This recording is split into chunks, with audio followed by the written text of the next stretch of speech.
walk with me. And as we wander down the crowded street, even if we're shuffling our feet,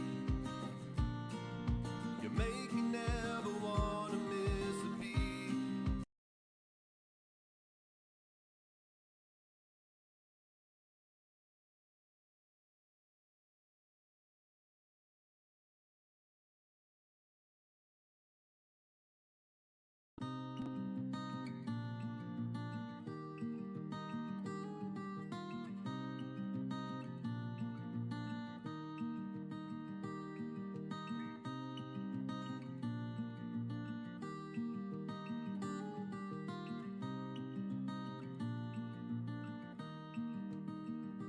Walk with me. And as we wander down the crowded street, even if we're shuffling our feet, you make me never want to miss a beat. We're meant to be. And if you lie with me under the sycamore tree, whether we're high or low, there's nowhere else I want to go. Hold my hand, fall in love with footprints in the sand, and kiss each other while we watch the band. And everyone who knows us understands we're meant to be.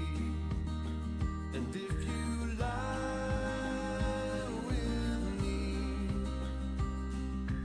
under the sycamore tree, whether we're high or low, there's nowhere else I want to go. So walk with me as we wander down the crowded street, even if we're shuffling our feet, you make me never want to miss a beat, never miss a beat. And if you lie with me under the sycamore tree, whether we're high or low, nowhere else I want to go. And if you lie with me under the sycamore tree, whether we're high or low, nowhere else I want to go. So walk with me.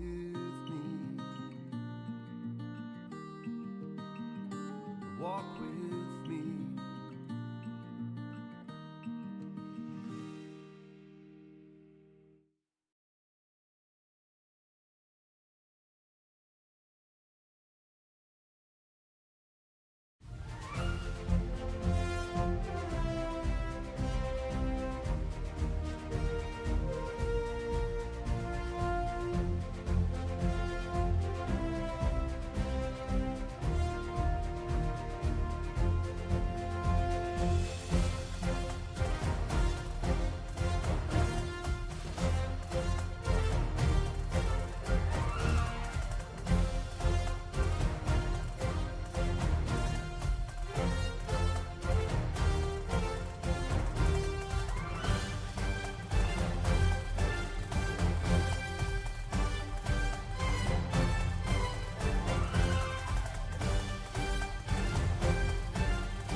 Good evening, everybody, and welcome to tonight's perfect timing.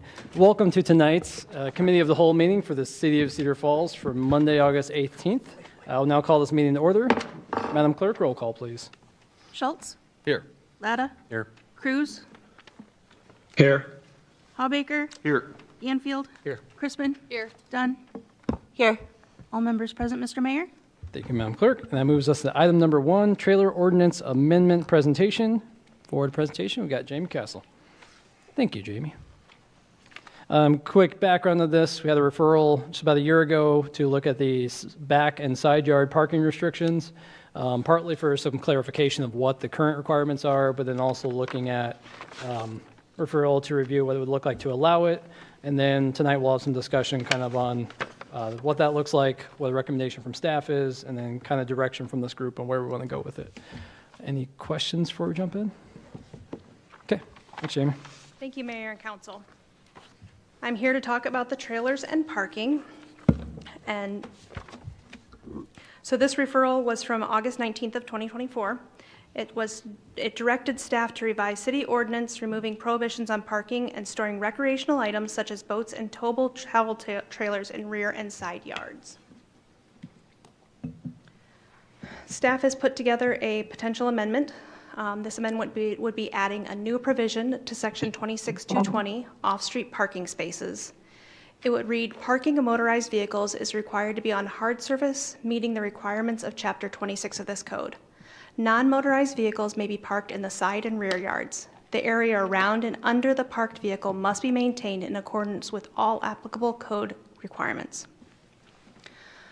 While this is not exactly what the referral said, we did do some research and realized that there were a couple things that we wanted to add with this amendment.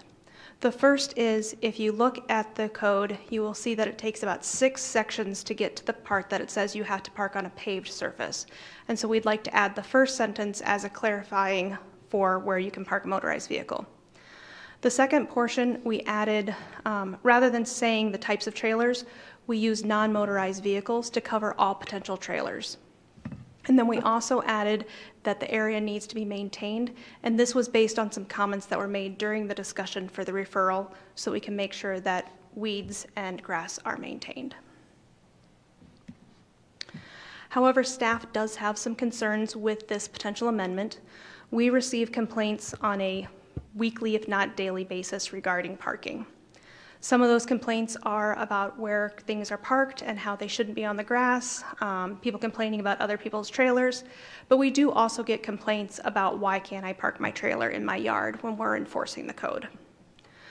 Also, after the referral was made, there was a citizen who contacted all of the council members with a letter that was a pretty hefty letter with quite a few pictures showing his concerns as to this referral. I'd like to show some of the pictures from his letter and talk about some of the concerns staff has. So here you can see a handful of the pictures and issues.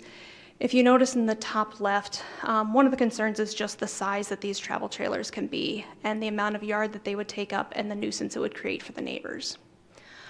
On the top right, you can see while that is a motorized vehicle, you can see that parking in a side yard can get fairly close to somebody else's property.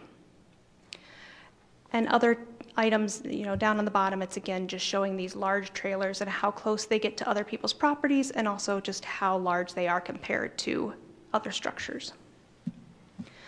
In these next pictures, a lot of these are just about the quantity of trailers. One of his big concerns was if we allow just any amount of trailers, it's going to create a nuisance because of the amount of them, where they're located, and how they are creating issues, visual issues for the neighbors. Therefore, staff would like to make the following recommendations for an ordinance amendment. Parking of any motor vehicle must be on a hard surface that meets all the requirements of 26220, with the exception that a motor vehicle may be parked on an unapproved surface for up to 48 hours in any 30 consecutive days. Non-motorized vehicles must be parked on a hard surface that meets all of the requirements of Chapter 26 of the Code, with the following exceptions. 2 non-motorized vehicles smaller than 5 by 8 may be parked in a side yard or rear yard. The non-motorized vehicle must be stored empty, and the area must be maintained in accordance with all the code requirements. Kayaks, canoes, and bicycles may be stored in a side yard or backyard, but the area around and below must be maintained. Enclosed trailers, boats, and travel trailers may be parked on an unapproved surface if in use, as long as the time frame does not exceed 48 hours in consecutive 30 days. I'd like to go through why staff is making each of these recommendations. Again, the first portion regarding motorized vehicles is again to clarify where you can park. In addition, we get a lot of complaints, and we receive complaints. For instance, we received one where someone had a U-Haul van parked in their front yard and they were actively moving in. We also have had complaints when someone's had a backyard party and they've had their, maybe a couple of the cars are angled off their driveway so they're parked on the grass. We want to realize that there are events that come up, so by providing the 48 hours, we accommodate that and we have a response to some of those complaints. Moving on to the non-motorized, again, we would like to recommend that they are parked on a hard surface, with the exception of a couple of smaller trailers. We want to identify the exact number, which is why we said 2, and we want to say a smaller trailer because, again, a smaller trailer wouldn't create an issue being too close to a neighbor's property when in a side yard or backyard. We've added the kayaks, canoes, and bicycles portion because, again, we get a lot of complaints.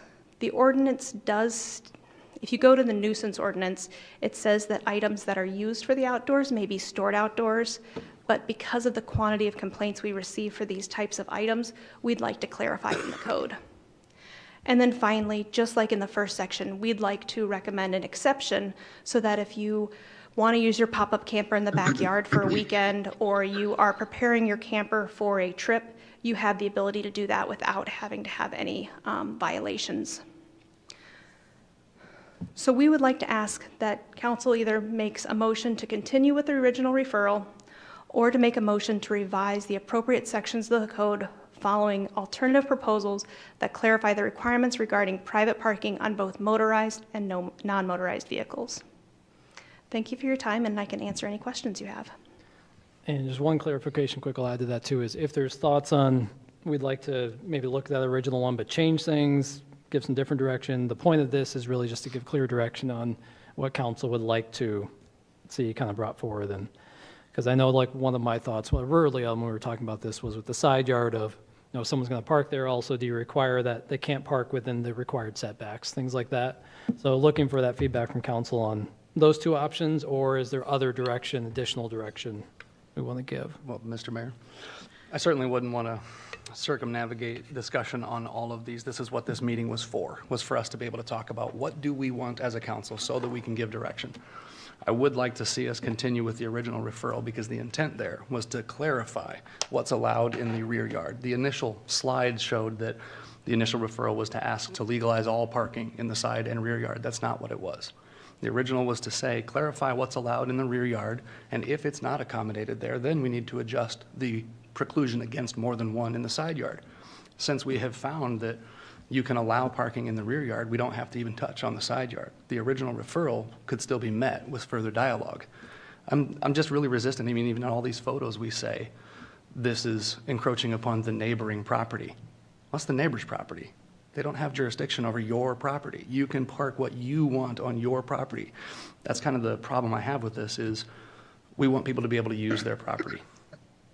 Whether they're creating a nuisance with vermin infestation or long weeds or any of that, that's all covered in other sections of code. This entire intention was to say, you can park in your own backyard. That's fine. That's the original referral. So I would move that we continue with the original referral and massage that in place to what we want to direct staff to come forward with. Thank you, Counselor. Yep. That was my recollection as well, and that was what I was looking for was, you know, as Dustin was saying, we already have some nuisance ordinances to address tall grass or other infestation of vermin or something.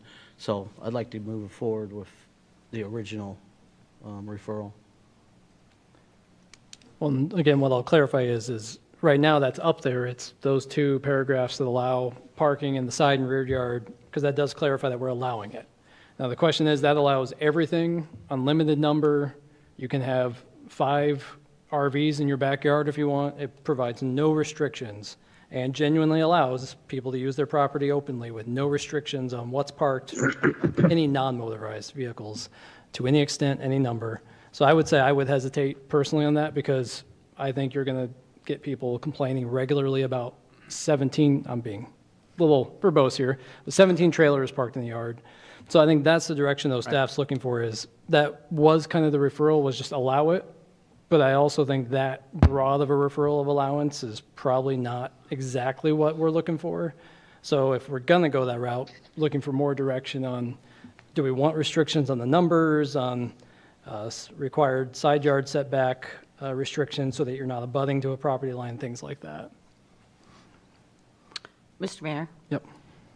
I don't know what we're looking for. Like, I don't think we're in a committee meeting, so I can say how I feel about, okay. Yeah.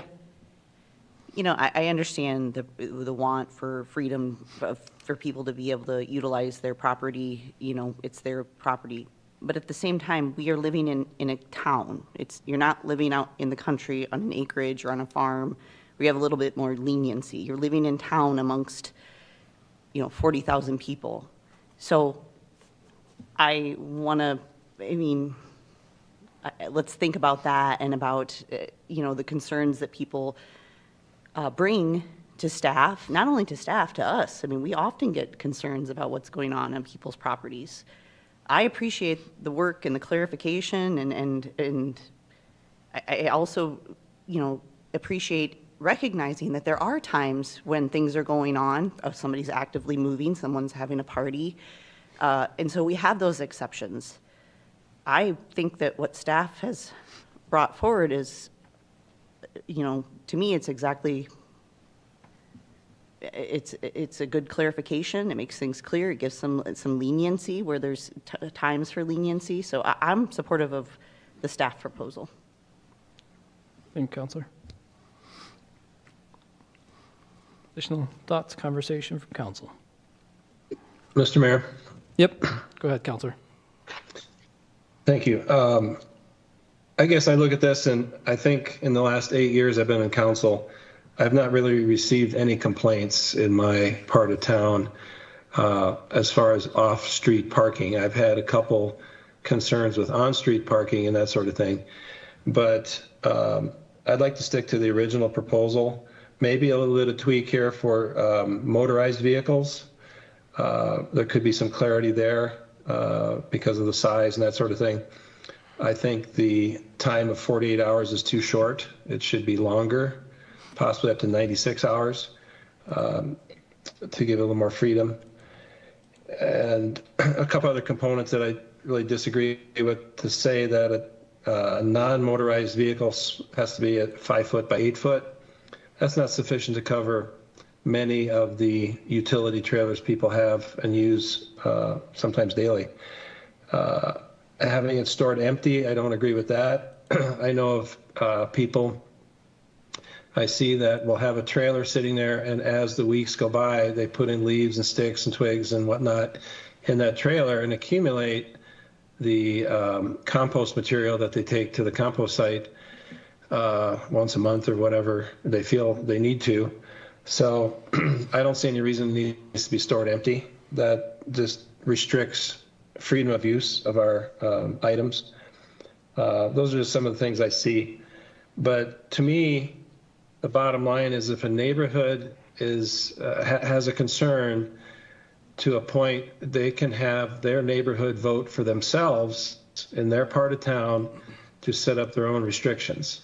An HOA can have their own criterias, that sort of thing. So I don't think we should do a blanket ordinance across the city. And there are a number of very large acreages in town that the people would get upset that I've got 3 acres, 5 acres, and you say I can't park vehicles in my backyard unless they're only 5 foot by 8 foot and empty. That's absurd. People have horses in town, city limits, and so on and so on. So the proposed changes by staff is going way too far. The mention of canoes, kayaks, bicycles, it's already stated you have to take care of the grass around those things. And if a bicycle sits out very long, it's going to be stolen. So I don't see a problem with storing it outside for any length of time. So I'd like to stick as close as we can to the original ordinance and do a little, do some little nuances to that. That makes sense, is what I'd like to do. Thank you. Okay. Thank you, Counselor. And just clarify a few things from his comments, just make sure it's clear. The bikes, kayaks, and things are already allowed. We're just kind of adding that to be able to make it a little more clear for people that that is allowed. Also, currently for, the current ordinances is people are not allowed to park unless it's on a paved surface. So this isn't really imposing any new restrictions. Anything being recommended here by staff is loosening restrictions and allowing for more. But currently, based on the interpretation of it, it has to be on the paved place for any vehicle, motorized or non. So this recommendation from the staff side is not recommending any additional restrictions. It's just allowances on top of what's already restricted. Can I comment on the canoes real quick? Yeah. I just wanted to say the reason that we're adding that is because the only way that we can get to them being allowed to be stored outside is there is a portion in the nuisance code that says that you cannot store anything outside unless it's designed to be outside. And so when people call to complain regarding my neighbor has their kayaks in their yard, they're in my way, we have to use that code, which is a little questionable, and we get a little fight back on it. So that's why we've added it. Okay. Thank you, Jamie. Mr. Mayor? Yep. If I may, a couple of clarifying questions, Jamie. In section 26, I do see a lot of reference to parking lots being required on hard surface, but in our review, I was trying to find where it specifies that rear yard parking must be hard surfaced. I haven't been able to find that particular section, and the one that I did receive in an email was like sub-bullets within a subsection that were precluded by sub-bullets above it. So I just wanted to see if we could crystal clear point out where we're saying rear yard parking has to be paved in our current code today. So, and I apologize, I did not bring the exact section. I have the off-street parking section. I went through it many, many times, and it took me about 6 different ones where I jumped around to land on all parking must be on a paved surface, whether it's a driveway, a parking lot, or whatever. I can send that information out again, but I don't have the exact train of thought or movement through to get there, but that's how I did it, was kind of jumping around like you're saying. And that's exactly the reason I brought this referral forward, is because our residents are reading that code as untrained experts and going, what? I thought this was legal. Why am I getting a citation or a complaint? It's my property. I can do what I want. And I'm reading our code and I see no prohibition on parking in your own rear yard. Hence the referral to say, let's clarify what is allowed or what isn't. So in the original referral, I agree. I mean, some of the sentiments Councilmember Dunn brought up with in town versus out of town. I mean, we have all shapes and sizes of lots in town. We have some that are 1/4 acre and some that are 2 or 3 acres. There should be some kind of a differentiation there. If somebody's got a 5-acre yard and they want to put something behind by their burn pit, that's allowable or whatever, that should be fine. There's different rationale for restrictions, which is part of why we need to have this dialogue to see where do we want to be overly restrictive and where do we want to be looser. If I were to make an amendment, I don't remember if Gil was an official second for that initial motion, but if we amended it and said, just remove that and side, non-motorized vehicles may be parked in the rear yards and the area around it must be maintained, I think that's exactly to the initial referral, that you can park in your rear yards. We don't need 17 vehicles or non-motored vehicles next to your garage or up front. That's what all of those photos were showing as a complaint. If I've heard any complaint, it's been that we're too heavy-handed in not allowing our residents to store stuff. I've never heard somebody complain about a trailer parked behind someone's garage. That said, I do wonder if maybe we need to say a reasonable amount of non-motorized vehicles, because you're right, an auto salvage yard in your own backyard is a terrible idea for community. Yeah. So maybe we say reasonable amount, which is probably Kevin would say unenforceable. So we maybe need to put a number of 5 or something to say no more than 5 in the rear yard. But I'd say remove that side yard, allow it in the rear yard. The only problem then that is we've just introduced ADUs. So how does that change rear yard definitions, et cetera? So I'm just personally in favor of allowing folks to do what they need to do on their own property and be neighborly. Every one of those photos was well-maintained, but they were in the front yard, which is already currently disallowed. So move them to the backyard where it's legal, and you're done. That'd be my hope. Thank you, Counselor. I don't know, other thoughts on that amendment to removing side? If Or you do we wanna- say no more than 5 in the rear and side yards? Would that put a good safeguard? I could add a combination of vehicles up to 5. And I'd say really quick, if you guys just want to hold that thought No. on the motion to, like, let's just keep the conversation out for a second, then we can Yeah. see if. we go Yeah, I that don't route. remember. It wasn't an official second. Gil's not nodded at all. Well, yeah, I was trying to kind of give some thought to the number of motorized vehicles. You know, if it's a acreage, you might already have a compact tractor. There's one. And, you know, a couple of children with cars and working on a project. So, got to give some thought to that, Sure. that number specifically. But then, you know, tie it to lot size as well. If you, as Darrell is pointing out, you have 5 acres in town, that's maybe changes the restriction, but. Real quick question of clarity then, legal interpretation perhaps, Mr. Rogers. Motorized vehicles would not include a boat that moves under its own motor power because it doesn't move without the trailer. Would the trailer be the non-motorized vehicle that's parked? I think we're borrowing from the state definitions here, and boat has a separate definition. Okay. Because I think either, yeah, if you, 'Cause in it's a the, motor. actually, I don't think it was in here, but yeah, I defined it as essentially anything that transports something from one place to another. So non-motorized would just refer to something that was trailer. for transportation. Which would be cool. And the only reason that pops in my mind is because that motor may be filled with gasoline, which is a prohibited storage on top of trailers. So other areas of code say you can't just leave your boat sitting there full of gas next to your garage or behind your garage. So there's protections for all of these things already. But if somebody wants to park a utility cart behind their garage and a travel trailer behind their garage, I don't want them getting cited for that. Okay, thank you, Counselor. Yep. If I can add to the discussion, I think the difficulty I'm having as I read Section 26-220 is, and I understand the difficulty in finding the surface requirement, right, the hard surface requirement, because we don't have, even though it seems, you know, obviously obvious, there's not a specific definition of parking area. And really what we're talking about is what's a parking area, right? We assume a driveway or other allocated spaces, and now we're essentially saying, let's just say the backyard's a parking area, right? So maybe a lot of headway could be made by having a definition of parking area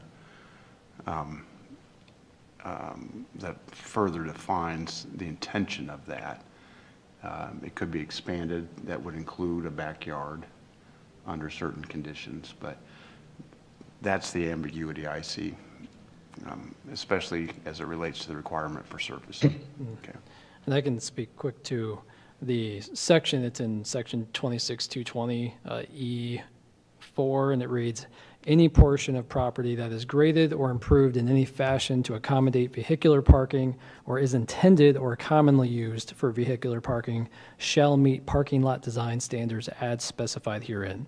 Any existing parking lot or parking area that does not meet existing standards as specified herein shall not be enlarged or expanded unless the entire parking lot area or parking area meets parking lot design standards.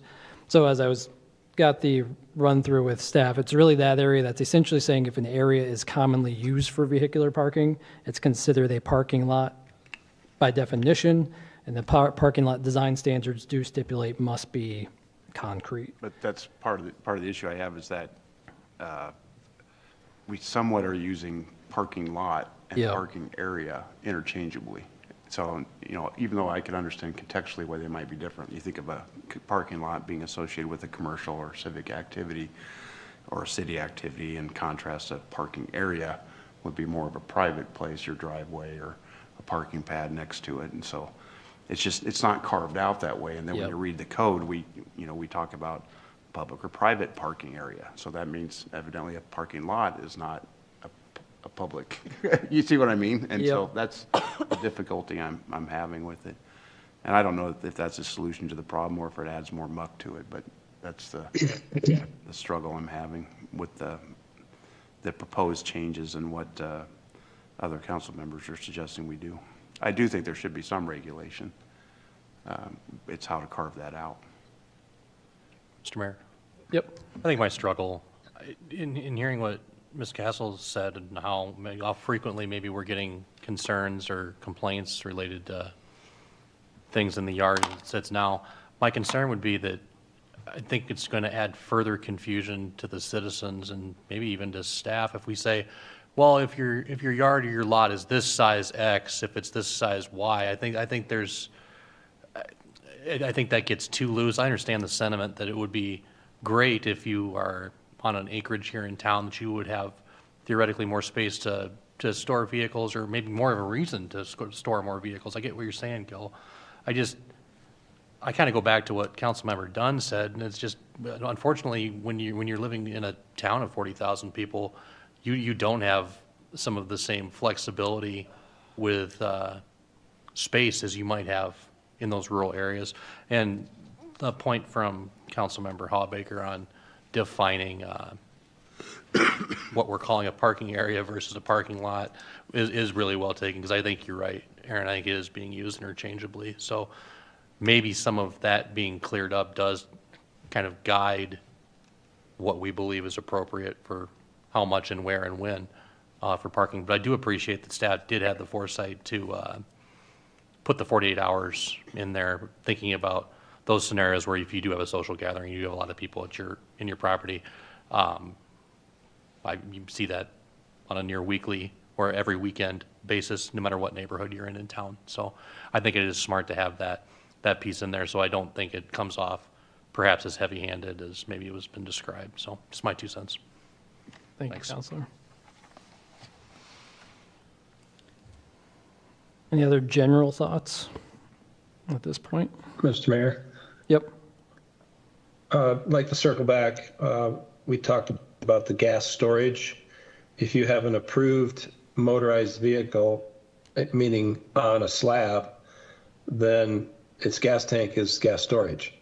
Now, there should be clarity from other staff members to say, when you store a motorized vehicle, do you have to drain the gas tank? So you're kind of crossing lines there I don't think were meant to be crossed when you talk about gas storage. But so member Hawbaker's comment, private parking versus public, you kind of hit at the core of property rights. It's my private yard. And what if my backyard is fenced that nobody can see what I have parked back there, unless you're on the second and third floor of a building or something like that. So I think we should protect our private property rights. And I think it's very valid to consider more parking allowed on a larger lot, because that's why people own larger lots, or they have horses is a common thing on a large lot. And we have many of those in the city limits. And as we expand the city limits, we're bringing in rural areas that people are accustomed to using their entire property. So it's a tough call on how do we regulate that, but I think we need to have wide latitude.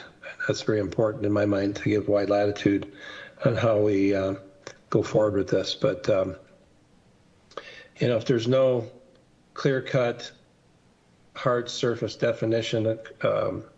Ganfield said in his search, I want to stay that direction and not start requiring people to pour concrete in their backyard just to put a non-motorized trailer that might be 6x8 instead of 5x8. That doesn't make sense. That's a waste of resources and so on. So we already got the grass clippings and everything taken care of with other ordinances, so that shouldn't be an issue.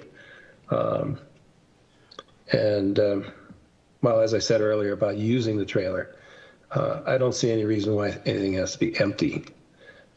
You own a trailer to use it, so that's very important to do that. Thank you. Thank you, Counselor. Mr. Mayor, just Yep. food for thought as I was looking through that section. So you quoted the section 26-220, subsection E 4, I believe. Yeah, I think so. E1 begins with the exception of parking garages or structures and driveways serving residential uses, all parking lots containing 3 or more spaces shall provide minimum setbacks as specified herein. In the first subsection, it excludes driveways for residential uses. So it's always open to interpretation. I remember Mr. Vajpayee said one time, there's a reason that the U.S. employs thousands of lawyers and judges, because nobody can agree on what words mean anymore. So it is an open to interpretation kind of thing, but to me, the latter restrictions are subservient to the initial exclusion that says these don't apply. So for residential driveway uses, none of these rules apply. And then later we tell them what the rules are, and we claim those are the rules for the ones that are excluded. It's confusing as all get out, but my reading of the code says, do what you want on your own property. Can we just say that as a city so that people know that that's what's allowed? And my Well, that's response to where- that would be, quickly if I can, Counselor, is that I interpret that differently. Right. And that's the problem, is there is not a clear interpretation. And at this point, I would lean on what our professional staff is interpreting it as, which is why I think we need, regardless of the direction we go, we need to clarify this so that it's clear to the public what the intent is and the requirements. And Counselor, did you have something before I I think Ms. Christian had it first. go for it? To say, so I think we should just allow people to do whatever they want on their private property is nuts. We can't do that. We just approved putting a cover on a pool, a very expensive cover for the safety of children. So we can't just say, you can do whatever you want on your property.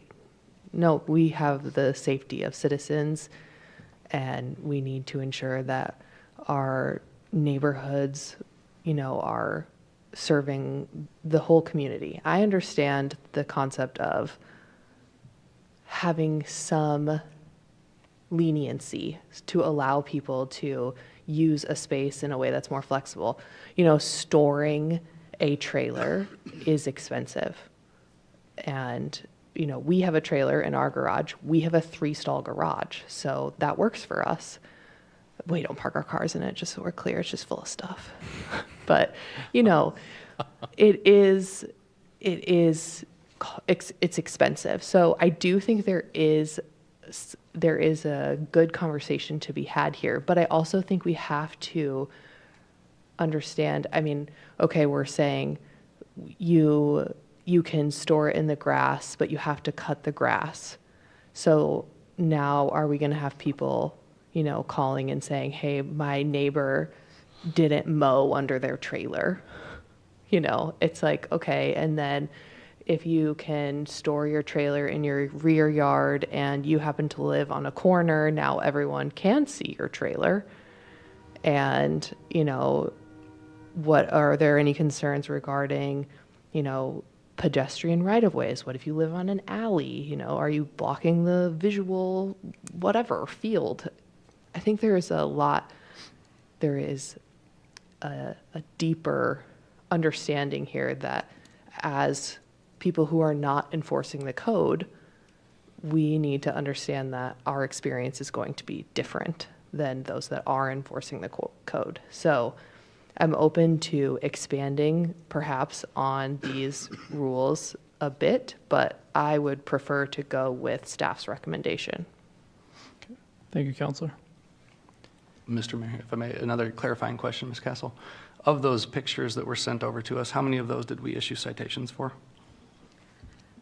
I actually had that question today and did not have time to do the research. A lot of those were doubled up, things that we had already received. We have not issued any citations on them. Just to clarify, we always give 2 notices and then we issue a citation, and almost always things are taken care of with those notices. And if I'm not out of line, I wanted to mention the ordinance section real quick. Mr. Ganfield, you were talking about the parking lot section, but in 26-222, it does define more information regarding driveways, and that was some of my references from earlier. So that section is the one that talks about it needing to be paved and limits what can be done in the rear yard. Thank you for finding that. So, So go ahead, Counselor. what part of the confusing part is we've got probably hundreds of very nice gravel driveways for residential folks. So they would have a gravel drive, but they'd have to pave a storage section in their back. And if they paved it and they happen to be on a corner, you're going to see the trailer either parked on grass that needs to be maintained or a slab that it sits on. So to Dustin's point, that's where the confusion lies. How does that affect the property rights of that homeowner to be able to do that storage within a reason? You know, I agree with Daryl, that 5x8 trailer, you're barely getting a motorcycle trailer out of that. We need to look at the size of that, but I appreciate the work, but I don't think we're quite there. So for the sake of tonight, obviously, we're not looking to have the exact answer here, unless there was one of the options of voting to just move ahead with staff's recommendation or moving ahead with allowing everything at this point. I think a lot of this is going to probably come down to, one, I do want to be respectful of looking at, we can look to do a quick kind of show of hand vote on these to see if there is interest in either way of that. In which case I would open up some public comment here shortly just to make sure we do that. But then also I'm getting a feeling we're going to need much more feedback, thought on this. If it's essentially saying we're falling somewhere in between, we don't want to allow everything unquestionably without some restrictions, but we also won't have time here tonight to necessarily talk through all that. So, Mr. Mayor, yes, Counselor? when you're done with your thoughts, Okay. I'd like to throw a thought out. Okay. Then Director Rodenbeck, did you have something? Okay. So I would like to look for just talk through this with everyone quick. Show of hands of those who would like to move forward with staff recommendation, but voting no to it doesn't mean with going the first one. I just want to see if there is a majority that wants to move ahead just with that. And knowing if it's not that, it may be moving ahead with me talking with everyone to get more information about what are you looking for on those restrictions. Mr. Mayor, just a point of order. I don't know that we can take a show of hands of what direction we want to go if there's not a particular motion on the floor. I mean, correct me if I'm wrong, Attorney Rogers, but that's how we do business. We put a motion on the floor. If it gets a second, then we talk about whether we want to pass that one. We don't just get to say. And I will get to that, Counselor. I'm trying to talk through kind of how to, for the sake of tonight, kind of bring this conversation to an action, because knowing we've got multiple paths here.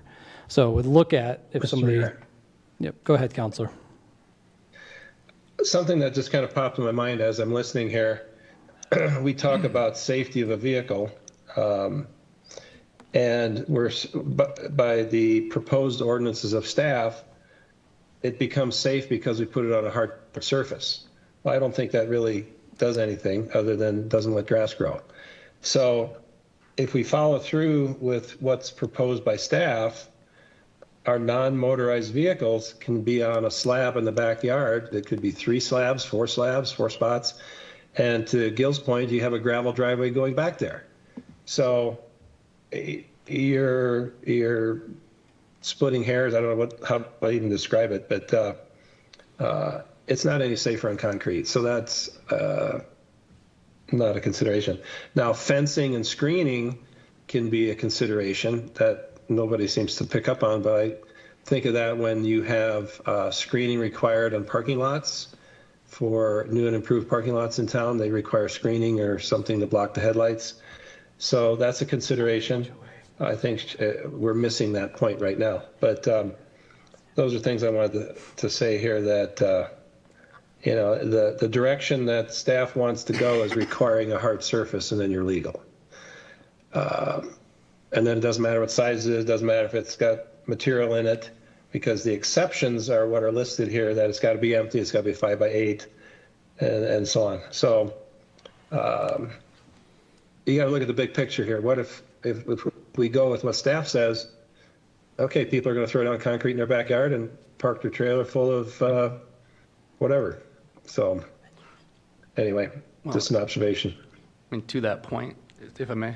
Yep, go ahead. I mean, to that point, the driveway definitions that are in Section 222, you wouldn't be allowed to put a hard surface park in your backyard anyway, because you're not allowed to put a driveway to it, and you have to have a driveway to it if it's used for parking anything. So the driveway section says, yeah, a driveway allowed next to your garage has to be hard surface, but it doesn't say that a vehicle stored in your own backyard has to be hard surfaced. It says that's the driveway definition. And in order to use parking in the backyard, you have to have a driveway that gets to it, and this section doesn't allow you to use it. So in no sense is either of these fixed without fixing a bunch of other codes. So I mean, we really do need to get a sense of what do we actually want to do. And the original referral was to clarify what's allowed. And I don't think we have that clarity yet, so I think I'd rather get the clarity from the original referral before we talk about moving more restrictions. Mr. Mayor, and I Yep, thought go ahead. somewhat the point of the presentation is there is the lack of clarity, and it's part of the ordinance. So it's impossible to answer your question. That's what I think came forward, and in an attempt to then make it more clear, that was the basis of the staff referral. So I think it served its purpose. That's the difficulty then, that the recommendation isn't even possible or a solution because of the other prohibitions in code. I mean, I know we're doing an overall code review, and that's a long game, right? But this is confusing as all get out to the layman.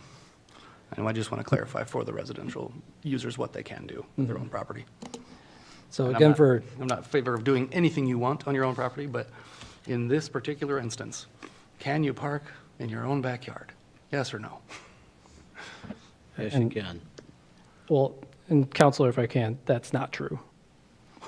Again, that's where there's differences of interpretation. So at this point, what is being enforced and what is understood by staff and what has been enforced to this date is that is not allowed. So that's one of the goals, is clarifying where is it at now.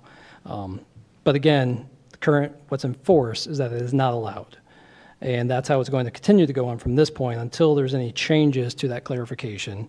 So one is that clarification, and if we're just doing this for clarification, it would be to change it to say it's not allowed. But if council wishes to allow it, that's then that second conversation of, do we want to give direction for me to work with staff to bring back what is allowed, what isn't? Again, that's where it gets a little messy of, it doesn't quite seem like we just want to allow everything, but there's not necessarily buy-in to just say maybe, and there might be, and that's where I want to respect that this group can make a motion to vote on something here. And so we can move ahead with an option. Again, maybe some things have to get clarified, or I can take it as there's still a lot of conversations I need to have with everyone to try and get more clarity on what are some of those desires and try to bring something back that's maybe closer to what that shared desire is of fixing clarity and things. Because I think for tonight, we don't really have the information we need to make a good, clean decision, do this. So I would leave it open to, we can adjourn this without that, and I will take it as direction to try and work with everyone here to get more feedback, get some more thoughts and direction on what we're really trying to accomplish, and bring back something that's a little more thoughtful on that. Or obviously open to the floor if anybody wants to make a motion for something. Mr. Mayor, I'm in favor of option A. So, I am also in favor of option A. 43 minutes in, I'm also in favor of option A, because I don't see a lot of clarity up here one way or the other. Actually, no, yeah, okay, that's fine. I do see the clarity. I'm not confused by what has been presented. I just Fair think point. maybe we need to admit that we don't like it. There's a difference between not understanding and not liking. I understand it. I like it as a neighbor. I like it for my neighbors, and I like it for my own backyard. And actually, I'm a person that right now, I'm violating, because my kayaks, we don't store them inside. We store them in our backyard. So I appreciate you. First of all, I did not know that. And second of all, I appreciate the clarity on that. Thank you, Counselor. So at this point, I will look for if there is a motion that anyone would like to make for a specific item. Otherwise, I will take it as direction to just do some more legwork, trying to figure out if there's a more clear item, just clear in terms of knowing what specific thing to bring back that there's looking to take action on. So you don't need a I'd like motion to for know. the conversation? Correct. I'd like to see us discuss this individually, one-on-one, and to, Ms. Dunn's point, your kayak isn't hurting anybody. You might find out that it's not appropriate or not appropriate. It's not within the code to do it, but what's it hurting, right? So, Can I just say, though, as a person, but I do understand that it's also my job as a good neighbor to pick up that kayak and maintain under it. And I know that that doesn't happen everywhere because there's another person who I share a backyard who doesn't. And there's all kinds of things. And I understand there's things in place, but I guess this is where I'm getting at. To me, it is very clear, and we have to have rules. I mean, we all love to say freedom, but at the same time, if your neighbor's being not a great neighbor and has a bunch of junk in their backyard, I mean, what about my freedom? What about my freedom to sit in my backyard and enjoy not looking at junk? So I guess, we can do whatever. I'm just one, but I'm okay with doing the staff recommendation. And I'd like to know if maybe we could just call it good. Is anybody else, is the majority? And I'm not trying to boss you, but can we just continue with the original referral? So I guess Apologize, I never heard an official motion at the beginning of the meeting, so. And do we have official motions in? I said, I can repeat it and we can play it back. If we had a stenographer, it'd be great. I said I don't want to circumnavigate further discussion, but I would like to officially move that we move forward with the first referral. And then Gil said I'd also like to do that, and I clarified twice, was that an official second? So. Okay, I apologize, I did not get that from the early conversation. So if there is a motion and a second to address that first item, then we've got a motion and second on the floor to move ahead with approving it as the original item to allow for items in the rear yard, I believe was the... It said... So a motion and second to discuss allowing Yes. the parking in the rear yard. Any further discussion? Not, I'll open it up to any public comment for that. Just name and address, please. Craig Fairbanks, 405 Spruce Hills Drive. We have this task force coming up, and that's where we thought we would handle many of these issues. However, that's not why I speak. I speak because we continue to suffocate homeownership rules, land rules that we're entitled to. It's one of the basic American principles that we're allowed to have our land and do with it as we choose. Is there rules? Absolutely. But as a realtor of 40-some years, when you go show people property, okay, they go into a property and they go there because they like it. For Gil, their neighborhood is totally different. They like to do what they want to do. It's just a different neighborhood. And people choose to live there or they choose not to live there. I was at a person's house last night at a gathering from church. And the guy's got 5 acres, but he must have 15 acres beyond that. You would never know it. Why would you ever restrict that guy from using his property? It's ridiculous. And as far as, I don't understand why everything has to be paved. We talk about stormwater a lot. We're contributing to stormwater tremendously. And we think that's okay. But we're a little concerned about a little dust here or there. But it's a whole different ballgame we're talking to this. But why don't you just allow them to have a gravel driveway for their place instead of worrying about maintenance? And I don't see the safety issue in it. I don't see anything here that's a safety issue. This is, I'm not willing to go talk to my neighbor. That's the response that I would have. Has Kelly gone and talked to her neighbor about the issue that she has with him? That's where I'd start. If I was a city staffer, that's what I'd say. Have you went and discussed it? Because when we come as developers and people have objections, that's the first thing they say. Go have a meeting with the neighbors and try to resolve it. Why is this any different? Maybe we don't need anything to happen here. We just, people like their neighborhoods the way they are. And if you don't like something the neighbor's doing, go talk to them. That's what John Cruz told a complainer of mine one time. He said, have you talked to Craig? Well, no. Well, he's sitting right back there. Go work it out. And we can't solve every problem. We're just taking away property rights. We continue to take and take and take until there's nothing left. And maybe you object to a trailer or a camper that people use because that's their enjoyment, but you're taking away their quality of life because now they got to go pay $500 a month to store it. Think about those things before you just barge ahead and try to solve every problem. We can't do that. That's all I got, thanks. Thank you, Mr. Fairbanks. Is there anyone else for public comment on this item this evening? All right, seeing none, I'll bring it back to council. Any further discussion? Mr. Mayor, I'd like to Mr. make Mayor. a response Go ahead. to the public comment. We are here because someone approached council because of a concern for a problem. So that's kind of our job. Also, FYI, yes, I have gone and talked to my neighbor, and it's all taken care of. Thank you.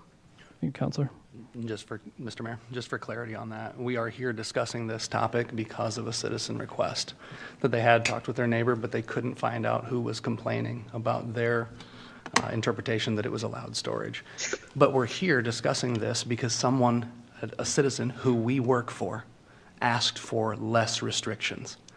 And we were almost contemplating throwing on a ton more restrictions. We're responding to the citizens who are our bosses by saying, you guys can go ahead and park as you've asked. I did not get a complaint from a citizen that says, dang it, you need to take away more of my neighbor's property rights.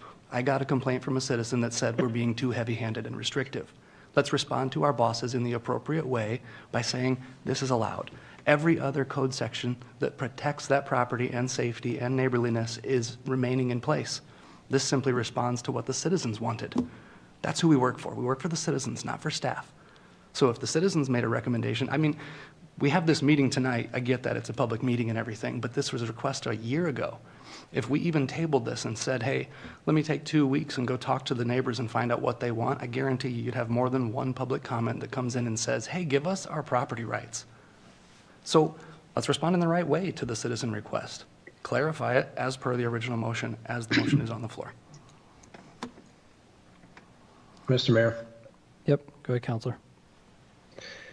if I understand correctly, earlier, I think it was, Mr. Mayor, you said this, or Ms. Castle said this, that the interpretation of the city is that currently parking in the backyard has to be paved. Is that correct? Correct. And what we're trying to do here is take away that requirement and not necessarily have a gravel or a driveway to something sitting in the backyard that might get moved twice a year.